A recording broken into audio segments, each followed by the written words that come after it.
Avez-vous déjà eu affaire à des personnes toxiques, négatives ou tout simplement difficiles dans votre vie? Que ce soit au travail, en famille ou dans vos relations sociales, ces individus peuvent sérieusement entamer votre bien-être et votre sérénité. Pourtant, aussi agaçant ou blessant que puisse être leur comportement, ruminer votre frustration ou entrer en conflit ne fait bien souvent qu'aggraver les choses. Face à ce défi relationnel, la sagesse des philosophes stoïciens nous offre des clés précieuses. Loin de nous pousser à l'indifférence ou au cynisme, le stoïcisme nous invite à trouver en nous-mêmes la force et la clairvoyance pour affronter ces situations avec courage, intégrité et résilience. C'est un art de vivre qui nous apprend à nous concentrer sur ce qui dépend de nous, nos jugements, nos actions, nos émotions, plutôt que de nous laisser emporter par des circonstances extérieures sur lesquelles nous n'avons pas de prise. Alors comment faire concrètement pour ne plus se laisser atteindre par les personnes difficiles?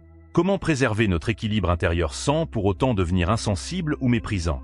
C'est tout l'objet de cette vidéo, qui vous propose d'explorer 5 principes inspirés du stoïcisme pour mieux gérer ces relations compliquées au quotidien. Abonnez-vous dès maintenant à la chaîne Esprit Stoïcien et activez les notifications pour ne pas manquer les prochaines vidéos.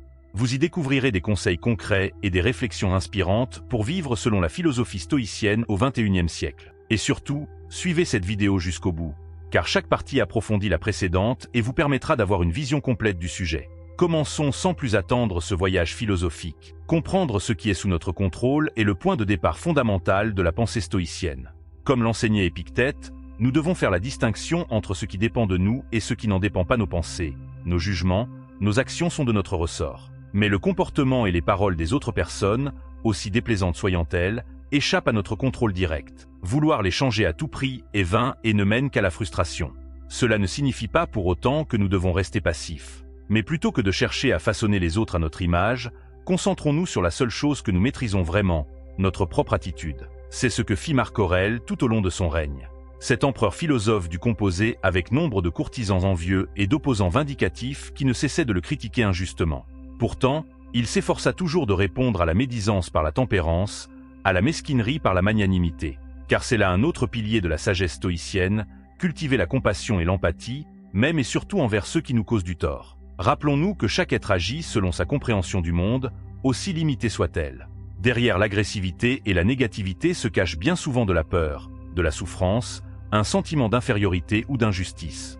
En prenant du recul, nous réalisons que les personnes difficiles sont avant tout des personnes en difficulté. Cela ne veut pas dire qu'il faut tout accepter, ni tomber dans l'excès inverse d'une empathie sans borne qui nous ferait oublier nos propres limites. Mais en essayant de comprendre les raisons qui poussent quelqu'un à agir comme il le fait, on passe d'une réaction émotionnelle à une réponse réfléchie. On s'extrait de la spirale de la colère pour revenir à une position d'équilibre, depuis laquelle un dialogue constructif redevient possible. Je me souviens d'un chef de projet particulièrement difficile avec qui j'ai dû travailler il y a quelques années. Ses critiques incessantes et son perfectionnisme exacerbé rendaient l'ambiance invivable pour toute l'équipe. Un jour, excédé, j'ai failli lui dire ces 4 vérités. Mais en discutant avec lui de façon informelle, j'ai compris qu'il traversait une période personnelle très difficile. Sans cautionner ses débordements, cela m'a aidé à prendre ses remarques de façon moins personnelle et à apaiser la situation par le dialogue. Répondre avec raison et mesure, c'est justement le 3e principe que nous enseignent les stoïciens.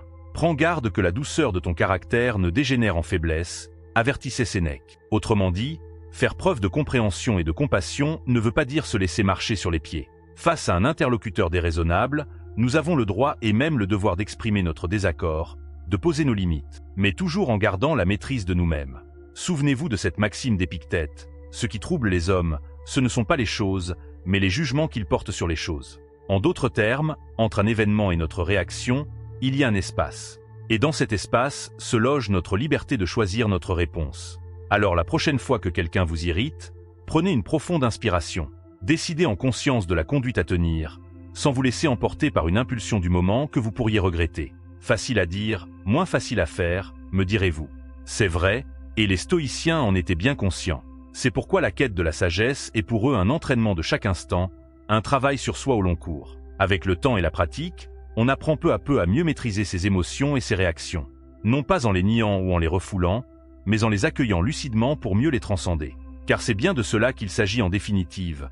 Préserver notre tranquillité d'esprit, notre paix intérieure, quelles que soient les circonstances extérieures. Les stoïciens appellent cela l'ataraxie, un état de sérénité et d'équanimité auquel nous pouvons tous aspirer. Non pas une indifférence froide et détachée, mais une acceptation lucide et apaisée de ce qui ne dépend pas de nous. Imaginez un roseau fermement enraciné dans la berge d'une rivière. Lorsque le courant est calme, il se dresse droit et fier. Mais quand survient une crue, il s'est plié sans rompre, épousant le mouvement de l'eau sans perdre son ancrage. Puis il se redresse, indemne, dès que l'orage est passé. Voilà comment les stoïciens nous invitent à traverser les tempêtes de l'existence, avec souplesse et résilience, en restant fidèles à nos valeurs. Bien sûr, certaines situations ou relations peuvent s'avérer durablement toxiques, au point de menacer notre équilibre et notre intégrité. Les stoïciens, s'ils prônent l'acceptation, ne sont pas pour autant partisans d'un fatalisme aveugle. Comme le rappelait Épictète, si la fumée envahit la maison, on commence par essayer d'aérer. Mais si rien n'y fait, alors il faut sortir. De même, face à une personne dont la négativité nous empoisonne l'existence, il est parfois nécessaire de prendre ses distances. C'est le choix courageux que fit Sénèque à la fin de sa vie. Longtemps, ce brillant philosophe mit son éloquence et sa plume au service de l'empereur Néron, s'efforçant de tempérer ses pulsions et de le guider vers la vertu. Mais quand le jeune tyran sombra définitivement dans la cruauté et la démesure, Sénèque comprit qu'il ne pouvait plus rien pour lui. Il s'éloigna alors de la cour, préférant se retirer dignement plutôt que de cautionner la folie impériale. Bien sûr, nous ne sommes pas tous confrontés à des Nérons dans notre quotidien, du moins je vous le souhaite. Mais l'exemple de Sénèque nous montre qu'il y a une différence entre acceptation et résignation.